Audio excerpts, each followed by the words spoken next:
પિષ્ટી બન્યા પછી તેને ઘી અને તેલમાં શેકવામાં આવે છે. આ પણ એક સૌથી મહત્વની પાક કલ્પના છે. જેમ કે આપણે અડદિયા કે મોહનથાળ બનાવીએ, એમાં પાક સરખો ના થાય કે કાચો રહી જાય તો પચવામાં ભારે પડે કે અન્ય વિકારો થઈ શકે છે. આથી તેને સતત ધીમા તાપે હલાવતા રહેવું પડે છે. ધારો કે 50 કિલો આમળાની પિષ્ટી શેકતા 1 થી 1.5 દિવસ જેટલો સમય લાગી શકે છે. આ પ્રક્રિયા દરમિયાન પાણીનો ભાગ ધીમે ધીમે દૂર થાય, આમળાનું વીર્ય ઘી અને તેલમાં સંચિત થાય છે અને પાકની પરીક્ષા અંત સુધી કરવામાં આવે છે. કોઈપણ પાકને સંરક્ષિત કે પ્રિઝર્વ કરવા ચાસણી વપરાતી હોય છે, પણ મોટા પાયે ઉત્પાદન થતું હોય એમાં રિફાઇન્ડ સુગર વપરાતી હોય. એ સલ્ફર, ફોસ્ફોરિક એસિડ અને એક્ટિવેટેડ ચારકોલ સાથે પ્રોસેસ્ડ થવાથી એમાં ઉગ્રતા વધુ હોય છે. આથી ખાંડને બદલે સાકરનો ઉપયોગ વધુ શ્રેષ્ઠ છે. ચાસણી નિર્માણ માટે પણ યોગ્ય પ્રક્રિયા થવી અનિવાર્ય છે. જો પાક વધુ અથવા ઓછો થાય તો ચ્યવનપ્રાશની ગુણવત્તા ખરાબ થાય છે. બજારમાં મોટા પાયે થતા ચ્યવનપ્રાશના ઉત્પાદનમાં આ બધી બાબતોનું ધ્યાન રાખવામાં આવતું નથી, જેથી ચ્યવનપ્રાશની ગુણવત્તામાં પણ ફેરફાર જોવા મળે છે.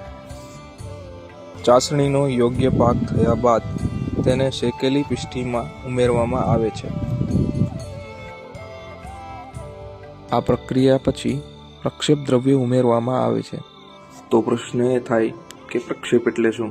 પ્રક્ષેપ એટલે એવા સુગંધ દ્રવ્યો કે જે ચ્યવનપ્રાશની ગુણવત્તામાં વધારો કરે અને તેની લાંબા સમય સુધી ગુણવત્તા જાળવી રાખે છે. સાથે તેના સ્વાદ અને સુગંધમાં પણ વધારો કરે છે. જેમ આપણે મીઠાઈ બને છે પછી ઇલાયચી, ખસખસ જેવા દ્રવ્યોનો ઉપયોગ કરીએ છીએ, જેમાં પીપલી, વંશલોચન, ત્વક, ઇલાયચી, તમાલપત્ર અને નાગકેસર હોય છે.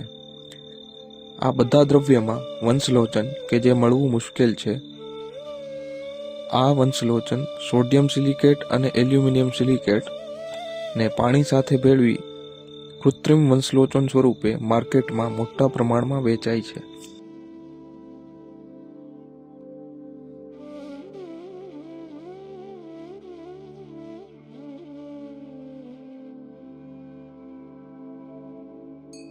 પાક ઠંડો પડ્યા બાદ અંતમાં મધ ઉમેરવામાં આવે છે.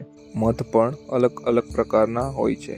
જેમ કે વ્યવસાયિક રીતે મળતા મધમાં ચાસણી હોવાથી એના ગુણો અલગ હોય, જ્યારે પ્રાકૃતિક રીતે મળતા મધમાં સર્વોત્તમ ઔષધીય ગુણો હોય છે.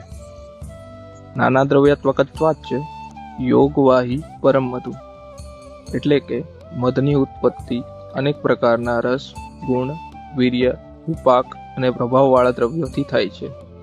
આથી જ મધ પરમ યોગવાહી છે.